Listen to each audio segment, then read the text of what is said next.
Mesdames et messieurs, bonsoir. Bienvenue dans ce journal que nous commençons par le développement agricole.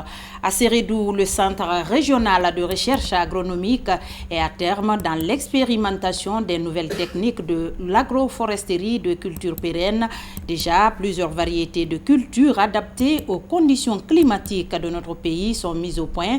Les installations du dit centre sont visitées par les autorités de tutelle. Lancé Kamisoko, Mohamed Salou Paye, Lamine Diallo, nos correspondants basés à Zérékoré.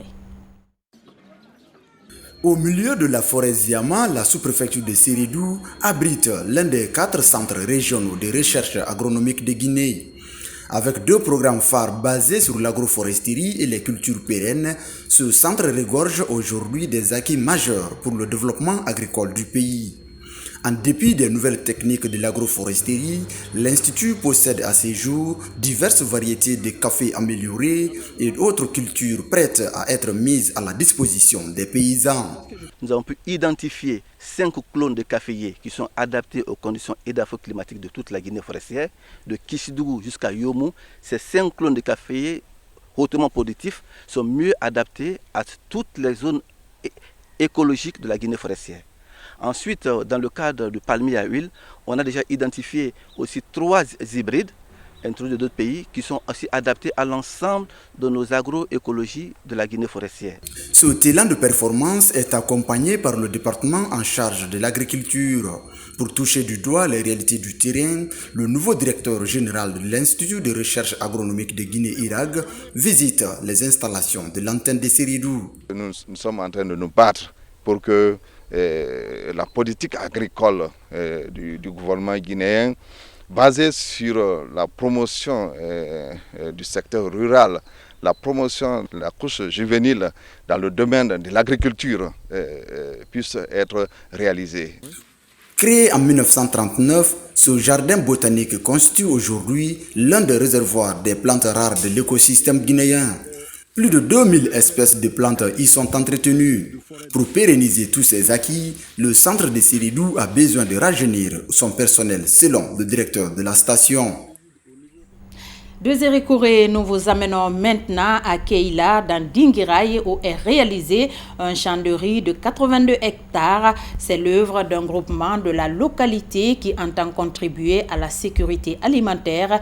Pour aller loin dans ses ambitions, il sollicite aujourd'hui l'aide des autorités en termes d'équipement. Moussa Bangora. C'est un domaine risicole de 82 hectares. Dans le district de Kela, à 65 km de la commune urbaine de Dinguiraye. Dans ce champ, le riz est mis en valeur par le groupement Fabarakani. Depuis 5 ans, le groupement contribue à la sécurité alimentaire dans la localité. En appliquant la politique du chef de l'État, consommons ce que nous produisons et produisons ce que nous consommons.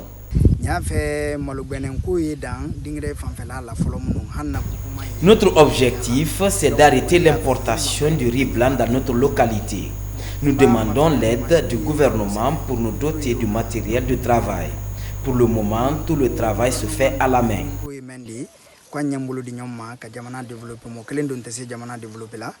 Le riz est à maturité. Ses producteurs plaident le gouvernement pour l'obtention de machines pour la récolte. La seule machine disposant le groupement, le travail de cette dernière est limité.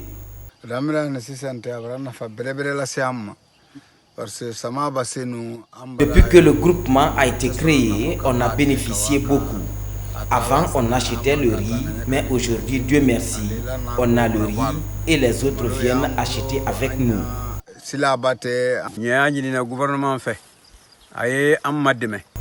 Nous demandons l'appui du gouvernement pour l'obtention des machines et autres outillages agricoles. Si on a tous ces matériels, nous vous assurons que nous pouvons aller plus loin. Le groupement Fabarakani compte aller plus loin dans les années à venir, avec le soutien du département de l'agriculture, à l'aide d'autant d'équipements nécessaires pour le travail de la terre. Volet éducation. À Dubreka, les autorités éducatives s'activent pour le retour des élèves à l'école. Après l'ouverture des classes, elles ont initié une rencontre pour inviter les parents d'élèves à s'impliquer pour la présence des élèves et pour l'inscription massive d'autres enfants non scolarisés. Mawata Kamara. Comme prévu par le calendrier du ministère de l'Éducation nationale et de l'alphabétisation, l'ouverture des classes a été effective mardi dernier sur l'ensemble du territoire national. Ici, à Dubreka, au Collège de l'Amitié et à l'école primaire générale Lansana Conté, la présence massive des enseignants contraste avec celle des élèves. L'état d'urgence donc a amené le ralentissement des activités éducatives. Les enfants ont été congédiés. Cette perturbation a causé d'énormes dégâts au système. Il y en a parmi donc les élèves qui se sont habitués à ce confinement et qui ont continué à rendre pérenne cette habitude, c'est-à-dire à rester à la maison. Suite à l'absence remarquée des élèves dans les classes, la direction préfectorale de l'éducation de Dubreka, en collaboration avec l'association des parents d'élèves et les autorités, a organisé une journée de sensibilisation pour le retour des élèves à l'école et l'inscription massive des enfants au préscolaire et au CP1 en Guinée. Les élèves peinent à venir à l'école et on ne voit pas l'effort même des parents pour les pousser à venir. Ce conseil est amer. Ce n'est qu'une question de temps. Je pense qu'il faut sensibiliser. Les thématiques sont très simples. Il faut qu'on se déplace, qu'on aille vers les parents d'élèves, qu'on aille dans les marchés. Tous les niveaux, les associations, tout le monde doit se lever pour aider nos enfants. La direction préfectorale de l'éducation conseille aux parents d'élèves de laisser venir les enfants à l'école, car le passage en classe supérieure se prépare dès les premières semaines de la rentrée scolaire. À présent, l'actualité nationale en compilation, elle est essentiellement axée sur des appels à la préservation de la paix et de la quiétude sociale. Le condensé avec Maurice Sidibé.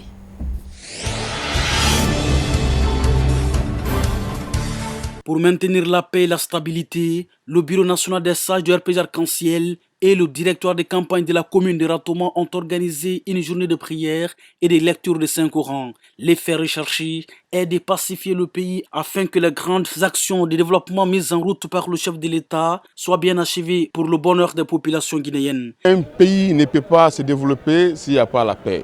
Notre président a tendu la main à tous les Guinéens, que ce soit à l'opposition. On a fait les élections. Notre candidat, il a gagné. C'est une manière aussi de dire aux Guinéens de se donner les mains.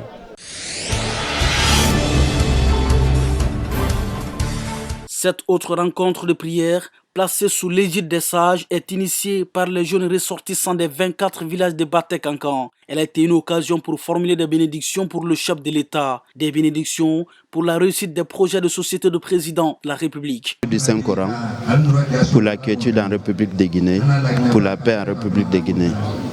Deuxième objectif, c'est pour pérenniser les acquis du professeur Alpha Condé. Le mandat qu'il vient d'obtenir, qu'il le passe dans de très bonnes conditions. C'était le deuxième objectif. Troisième objectif, c'est pour le village d'Ankana, pour que le village de Djakana soit un village prospère, à l'image de plusieurs villages de la Guinée.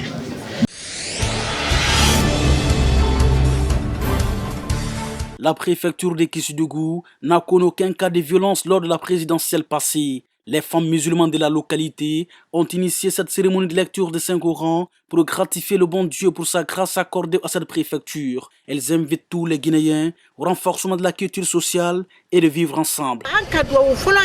Avant les élections, nous avons organisé une lecture de Saint-Coran pour qu'elle se déroule dans de bonnes conditions. Chose faite, nous avons organisé cette autre lecture de Saint-Coran afin que l'investiture du président se passe très bien et qu'il continue à achever les grands chantiers qu'il a lancé.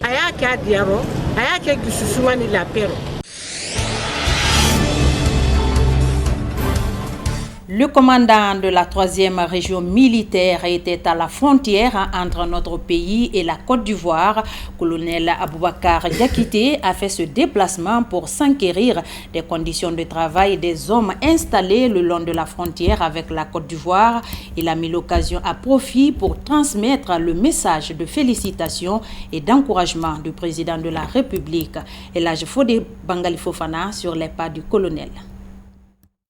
C'est ici, au bataillon d'infanterie de Mandiana, que le colonel Aboubakar Diakité, commandant de la 3e région militaire de Kankan, a marqué un temps d'arrêt en route pour aller à la rencontre des hommes, les forces de défense et de sécurité installées le long de la frontière entre la Guinée et la Côte d'Ivoire.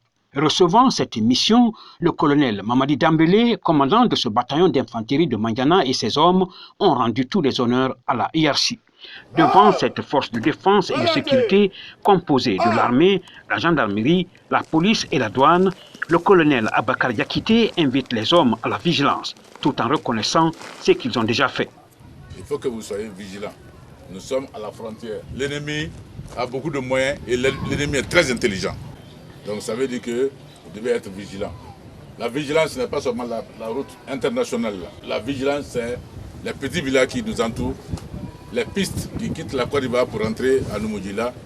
Les militaires, vous devez faire la patrouille sur ces pistes-là pour empêcher les gens de rentrer chez nous. Nous sommes à la frontière guinéo-ivoirienne, précisément à Noumoudjila, où se trouve matérialisée la limite entre les deux pays par des bornes. Ces bornes sont à 2,5 km de Noumoudjila, côté guinéen, et seulement à 3 km du premier village côté ivoirien, appelé Somotou. Venir souvent partager ces moments de dure épreuve avec les hommes sur le terrain, quoi de plus normal pour un chef. Nous sommes des hommes de terrain, il faut venir sur le terrain, rencontrer les hommes, venir les féliciter, les remercier par rapport à tout ce qu'ils font. Et surtout leur dire de redoubler d'efforts et de vigilance.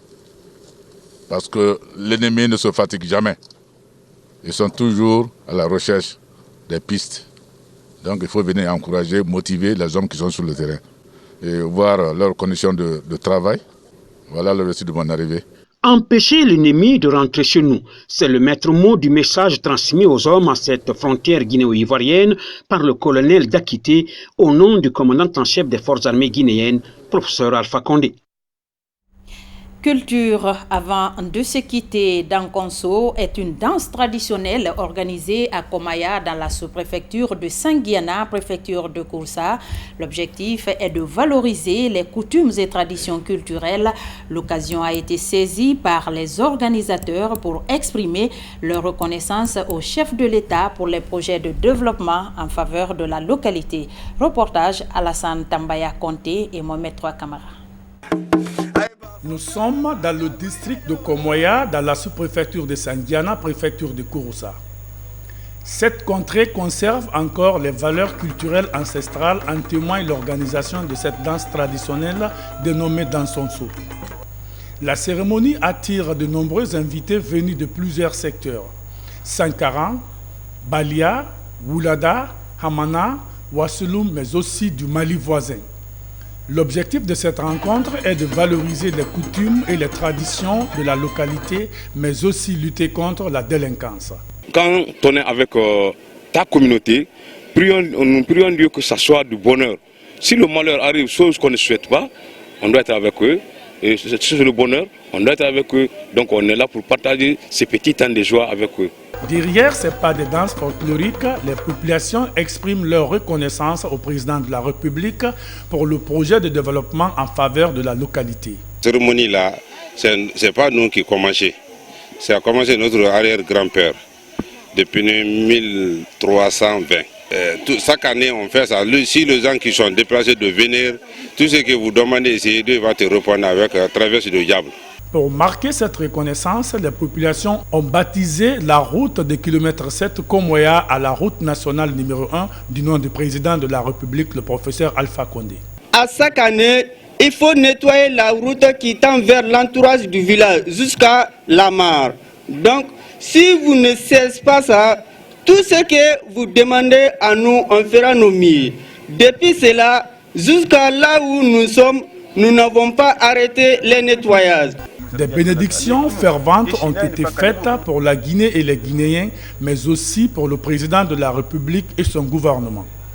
Les autorités préfectorales ont mis l'occasion à profit pour inviter les populations locales à conserver les valeurs traditionnelles de la contrée. C'en est fini pour cette édition de nos informations. Merci à vous qui nous suivez depuis Forêt-Caria et partout dans le monde. À demain, si le Tout-Puissant Allah le veut bien. Bonsoir chez vous.